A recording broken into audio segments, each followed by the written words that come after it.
Bonjour, l'une des infos de ce week-end, c'est l'arrivée d'abord d'un joueur qui s'appelle Lenny Pintor.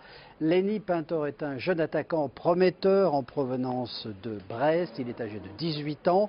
Il s'est engagé jusqu'en 2023 avec l'Olympique Lyonnais. Il est international U19. Et puis le second joueur, il s'agit de Moussa Dembélé en provenance du Celtic. Il a 22 ans, il est attaquant. Nous étions venus l'accueillir à l'aéroport de Bron samedi matin. Un accueil en compagnie, bien sûr, vous allez voir, de Florian Maurice et de Bruno Genesio. Et je vous propose, bien sûr, d'écouter les premiers mots de l'International Espoir. Forcément, beaucoup de joie. Là, ça a été dur, long, mais au final, ça s'est fait et je suis content d'être ici à Lyon aujourd'hui. Une très grande satisfaction. Voilà, l'Olympique Lyonnais, je sais que c'est un grand club et je suis ici pour travailler et gagner des trophées avec ce club. Bienvenue à tous les deux. Pas d'entraînement ce matin, repos pour le groupe. En revanche, les internationaux ont pris la direction de leurs différentes sélections. Revenons maintenant, bien sûr, à la rencontre face à Nice, face aux Lyonnais, un gardien en état de grâce. Bonsoir à tous, le Groupama Stadium est déjà chaud bouillant pour la réception de Nice, 4e journée de Ligue 1. 3e match déjà à la maison. Et puis on va surveiller de près dans l'animation offensive de cette équipe de Nice les décrochés de Balotelli et les ballons sans doute dans la profondeur pour la vitesse de Saint-Maximin. Attention à ça, parce qu'on sait qu'en phase de transition, contre Strasbourg notamment, ça n'a pas été nickel côté lyonnais. Le beau ballon. Oula pour Traoré, signé Memphis, la frappe. Pied gauche de Nabil Fekir, est-elle touchée? Oui, non.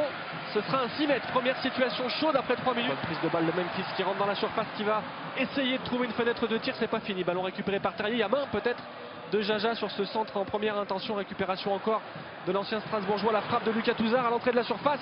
Contrée, captée par Benitez. Maîtrise, mainmise pour les Lyonnais dans ce début de match. Frappe de Mendy, captée en 2 temps par Benitez. Noël qui insiste. Déjà 4 tirs. Bon ballon là pour Nabil qui cherchait en retrait la frappe de Touzard. Oh, il vient lécher le poteau droit de Benitez. Quelle occasion après 13 minutes de jeu là sur ce ballon repris à l'entrée de la surface par Lucas Touzard. Oh, Memphis qui essaye le travail en 1 contre 1, la frappe enroulée qui manque un peu de puissance et de précision, c'est capté par Benitez. Ballon récupéré par les Niçois. Balotelli avec Denayer sur le paletot. Attention à la vitesse de course de Saint-Maximin qui va rentrer dans la surface. Marcelo qui lui pique qui lui tire un petit peu le maillot à la barre transversale. Quelle grosse occasion Rémi là sur cette opération de contre qu'on craignait. Balotelli au départ, la vitesse de Saint-Maximin et derrière un max de réussite pour les Lyonnais. Alerte très importante sur le but d'Anto Lopez. Ouais, alerte très importante parce qu'on s'est découvert, on est parti tous un petit peu à l'avant en espérant avoir une occasion et puis en une touche. Mario Balotelli qui décale Saint-Maximin, le lance en profondeur. C'est pas fini, allez, ça y est Tanguy. Frappe lointaine, elle est belle. Aïe, ça vient mourir à quelques centimètres de la transversale. Voilà aussi le genre de prise de risque qu'il faut encourager. C'est joué vite, attention, c'est joué vite. À 2, la frappe à l'entrée de la surface. Oh, c'est but, elle est contrée. Cette fois-ci, Saint-Maximin ouvre le score. Elle est touchée, cette frappe. Ça trompe Anto Lopez. Et la première alerte n'était pas la bonne. La seconde, en revanche, termine au fond des filets. L'OL est mené 1-0. L'OL est mené pour la première fois de la saison à la maison. Premier but encaissé à domicile dans cet exercice. La réaction de Memphis qui touche cette balle mais qui n'ajuste pas sa frappe. Ça file à côté du but de Benitez. Rafa. Allez, essaye peut-être Nabil si tu peux, elle est belle. Ouf, elle était là aussi peut-être déviée. Ouais, j'ai l'impression qu'elle est déviée. C'était pas facile pour Benitez d'intervenir. On le voit, Nabil qui rentre à l'intérieur. Il décroche sa frappe et elle est détournée par le dos de Lesmelou. Il y a de l'espace pour l'ancien joueur du Havre. Il est servi. Il met le ballon dans la boîte. C'est un petit peu long. Deuxième poteau, il y a une solution. Bien joué Memphis. Faut marquer. Pied gauche. Oh, il laisse à Traoré qui travaille et qui marque. Non, c'est le poteau. C'est pas fini. Tanguy Ndombele qui prend sa chance. attention, c'est l'entrée de la surface, c'est complètement dévissé. On a manqué un petit peu de spontanéité là sur ce coup-là, c'est dommage. Grosse occasion. Ouais, grosse occasion des Lyonnais après un gros travail de Ferland Mendy sur le côté gauche. Il s'enfonce sur le côté et qui centre au deuxième poteau. Un magnifique centre pour Nabil Fekir qui rate son contrôle, qui se transforme en centre en retrait pour Memphis, qui s'en mêle un peu les pinceaux. Sur un jeu long, pourquoi pas. Memphis qui va gagner ce ballon, essaye. Oh, elle est belle! Oh, bien joué Benitez qui va vite au sol, un bel arrêt. Hein. Quel arrêt de Benitez qui se couche sur son côté droit après une magnifique déviation de la part de Memphis. Et pourquoi pas sur ce ballon qui traverse la défense niçoise. Avec Oussem, il y a la part de Ferland Mendy. Oussem qui rentre dans la surface. Qui dose son ballon au deuxième poteau. Oui, oh, l'arrêt de Benitez, quel arrêt sur la trajectoire, la frappe, le but. Benitez une deuxième fois. Énorme, le gardien argentin de l'OGC Nice qui vraiment préserve les siens. La Rémi, double arrêt miraculeux de Benitez. Ouais, c'est exactement le terme. Un double arrêt miraculeux sur une première tête de Marcello et dans un second temps sur la frappe de Nabil. Bien joué Ferland qui manque un peu son centre, la tête d'Oussem et encore une fois les gants de Benitez qui est un aimant à ballon. Maxwell qui rentre, qui cherche position de tir peut-être ou de passe. Fekir qui va lui armer et Benitez qui ne relâche pas malgré la présence de 3 Lyonnais. L'OL qui s'incline 1-0 face à Nice, première défaite à la maison de la saison, deuxième déjà défaite malheureusement en 4 matchs. Sur ce même score de 1-0 comme à Reims, on est tombé sur un grand Benitez et une belle organisation niçoise. Et les commentaires de ce match sur OLTV étaient faits par Guillaume Gache en compagnie de Rémi Vercoutre. Fin de cette confrontation, eh bien, l'analyse d'un international espoir. C'est vrai qu'on est un peu écœuré, je pense, ce soir. D'abord parce qu'on pense avoir fait le job, mais malheureusement on a buté sur une équipe et sur un gardien de Nice très en forme. Donc voilà, malheureusement on n'a pas su trouver la faille dans ce match. Et voilà, on a encaissé un but un peu malheureux aussi, donc c'est triste pour nous ce soir. Allez, un coup d'œil sur les résultats de cette 4e journée. Il valait mieux jouer à l'extérieur qu'à domicile. Pour preuve, 7 victoires à l'extérieur. Nice, PSG, Caen, le futur adversaire de l'OL, Toulouse, Montpellier, Nantes et Marseille. Au classement de cette Ligue 1, eh bien, vous apercevez que le PSG s'en va doucement et sûrement. 3 points d'avance sur son dauphin Dijon. Le TFC complète le podium. L'OM est 5e. L'OL est 8e à 3 longueurs de la 3e place. Et puis dans la seconde partie du classement, Monaco 13e. Avant-dernier Bordeaux et Lanterne Rouge Guingamp. Aucune victoire. 4 défaites, prochaine journée dans 15 jours. Pas de match pour les féminines, match international oblige et les Françaises se sont imposées en amical 4-0 face au Mexique. Les 2 derniers buts ont été inscrits par Eugénie Le Sommer, le premier que vous voyez, une belle frappe qu'elle maîtrise parfaitement, Eugénie. On la voit bien sûr au ralenti, un très beau tir. Et puis en fin de partie, eh bien, Amel Majri est accroché par la gardienne, penalty, indiscutable. Et c'est Eugénie qui se charge du tir. Et le tir est positif. 4e but des Françaises, donc victoire 4-0. Et un doublé pour Eugénie Le Sommer, les Lyonnaises, qui reprendront l'entraînement mercredi matin au Groupama OL Training Center.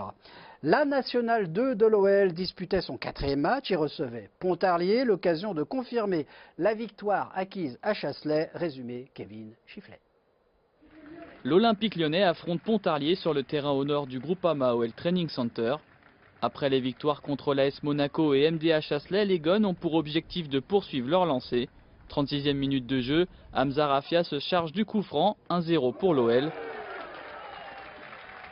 4 minutes plus tard, Yacine Fekir joue le 1-2 avec Maxence Cacré. Il percute, sert Ousseynou Ndiaye qui enchaîne, filoche. Juste avant la fin de la première période, les Lyonnais vont se mettre un peu plus à l'abri.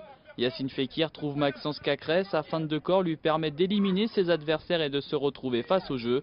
Yann Kitala servi dans les meilleures conditions conclues, 3-0 pour l'OL à la mi-temps. En seconde période, il faut attendre les 10 dernières minutes pour voir de nouveau les filets trembler. Les Lyonnais s'y prennent en 2 temps, À la retombée du ballon, Ousseynou Ndiaye frappe du gauche, le portier repousse mais Thomas Walembo est dans les parages, 4-0. 84e minute, Hamza Rafia joue sur Yacine Fekir qui trouve en une touche Théo Ndika dans la profondeur. Ce dernier centre en première intention pour Yann Kitala, doublé pour l'attaquant lyonnais. 90e minute, Ousseynou Ndiaye joue sur le flanc droit avec Zachary Broguillard. Le latéral droit s'appuie sur Cédric Ogaro qui lui remet. Il centre fort dans les 6 mètres, Théo Ndika pousse le ballon au fond. Score final, 6-0 pour les Gones. Très grosse satisfaction parce qu'on savait que c'était important d'enchaîner une 3e victoire. On avait déjà concédé une défaite au premier match. Si on perdait, ça allait faire 2 défaites, 2 victoires et on voulait rester sur une bonne dynamique avec les 2 dernières victoires contre Chasselet et Monaco. C'est vrai, ça fait toujours plaisir de marquer, surtout que j'ai été positionné plus bas que d'habitude, plus bas que l'année dernière. L'année dernière, j'avais connu des buts, là cette année un peu moins. Aujourd'hui, ça me sourit. En plus, je fais marquer Yad. Donc quoi de mieux, quoi de plus, donc ça fait du bien, c'est sûr. C'était important de confirmer notre bon résultat à Chasselet, donc c'est ce que les garçons ont fait. Ensuite, après, il y a la manière. C'est vrai que 6-0, c'est peut-être un peu lourd pour Pontarlier, mais je pense que les garçons ont été efficaces déjà. Après, on n'a pas affiché une grande maîtrise sur toute la rencontre, mais je pense que ce qui a été fait a plutôt été bien fait. Donc on a été par séquence très bien dans le jeu, et puis par moment, on est un petit peu retombé dans nos travers. Donc on va continuer à travailler pour avoir un peu plus de régularité sur la performance et que les matchs soient un peu plus aboutis. Allez, si on regardait ensemble les résultats de ce groupe A, Chasselet défait à Grasse, le derby marseillais revient à Marseille-Consolat. Monaco, toujours pas de victoire. Saint-Priest tenu en échec par Andoum, le futur adversaire de l'Olympique lyonnais. Puis vous voyez, Jura Sud s'impose à Nice au classement. Eh bien, Grasse et Fréjus sont en tête. L'OL est 3e à 1 point de ce duo dans la seconde partie. Les 3 derniers, eh bien, ont pour nom Chasselet, l'OM et Pontarlier. 6 équipes n'ont remporté pour l'instant aucune rencontre. Les U19 de l'Olympique lyonnais, 2e journée, déplacement chez les Troyens. Et les Troyens, les Lyonnais surtout, ont bien géré ce déplacement face à des Troyens qui s'étaient inclinés lors de leur premier match. Et le premier but pourtant est signé par Moukou Layangui qui ouvre la marque à la 21e minute.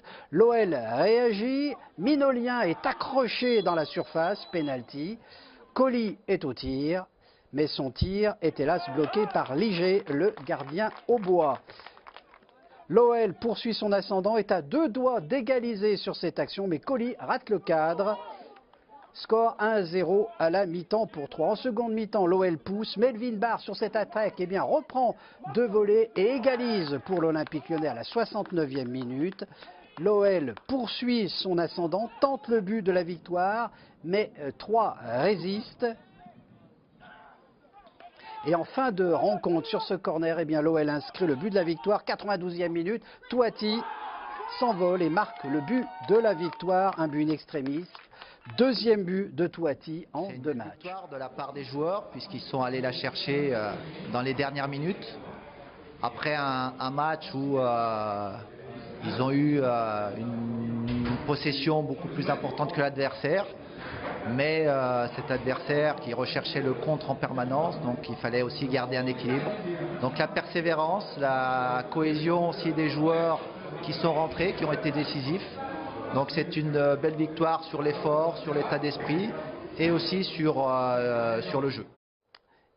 Stéphane Roche, qui était au micro d'Iban Diouf. Les résultats, eh bien, Le Puy cartonne Reims sur le score de 5-1. Auxerre ramène les 3 points d'Amneville, comme Sochaux à Dijon. Au classement de ce groupe B, 3 équipes à 6 points. Le Puy, Lyon et Auxerre, 3 équipes à 0 points. 3, Torcy, Amneville. Prochain adversaire, Le Puy, qui viendra ici à mes yeux. Le Puy qui est leader de ce groupe. Et on arrive maintenant aux U17 qui débutaient leur championnat. Ils étaient sur leur terrain face à cette équipe de 3 et ils ont fait parler la poudre. Résumé, Olivier Tolakides. Dimanche, c'était l'heure de la reprise pour les U17 de Pierre Chavrondier et Jérémy Berthaud. À l'OL Académie de Mézieux, les jeunes lyonnais accueillaient Clermont à l'occasion de la première journée de championnat national. Dès le début de la partie, l'OL prend le jeu en main. À l'origine de cette action, Ryan Cherki va obtenir un penalty après ce centre repris de la tête et repoussé par la barre transversale.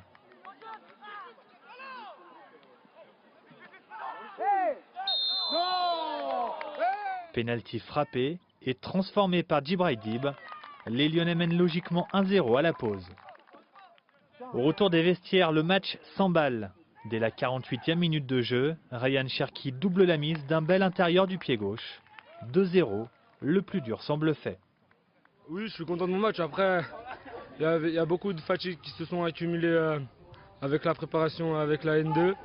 Ce qui fait que maintenant, il faut bien récupérer et passer à autre chose et prendre les matchs les uns après les autres. Mais les joueurs de l'OL vont connaître un petit relâchement et laisser Clermont revenir dans la partie. 54e minute de jeu, Mathis Oradou réduit le score d'une belle frappe du gauche avant d'inscrire le but de l'égalisation suite à une erreur de relance du gardien lyonnais Kevin Ousmane.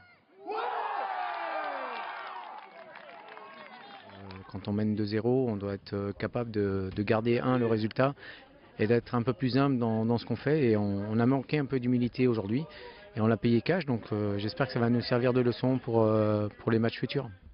Avertissement sans frais pour l'OL qui va trouver les ressources pour finalement l'emporter. Entrée en cours de jeu, Kylian Bozet puis Brian Pellier permettent à leur équipe de s'imposer 4-2. Malgré quelques erreurs, les Lyonnais débutent bien leur saison. Prochain rendez-vous le week-end prochain avec un déplacement à Pontarlier. Et c'était bien Clermont face au U17 et non pas 3-3 qui a joué contre les U19. Les résultats des U17, de gros scores. Vous voyez, Montferrand face à Monceau 6-1 et Annecy face au futur adversaire de l'OL, Pontarlier 6-0. On notera 1 de chute pour les Verts, battus par le FC Lyon, exactement comme la saison dernière. Fin de ce Flash Info, on se retrouve demain à la même heure avec des images de la reprise de l'entraînement. 13 joueurs seront sur le terrain, et oui, c'est la reprise. Maintenant, il faut reprendre le travail, se préparer pour les échéances à venir. Et puis, vous aurez aussi des images d'une visite du musée par la Nationale 2 et bien sûr, plein d'autres choses. Allez, ciao, bye.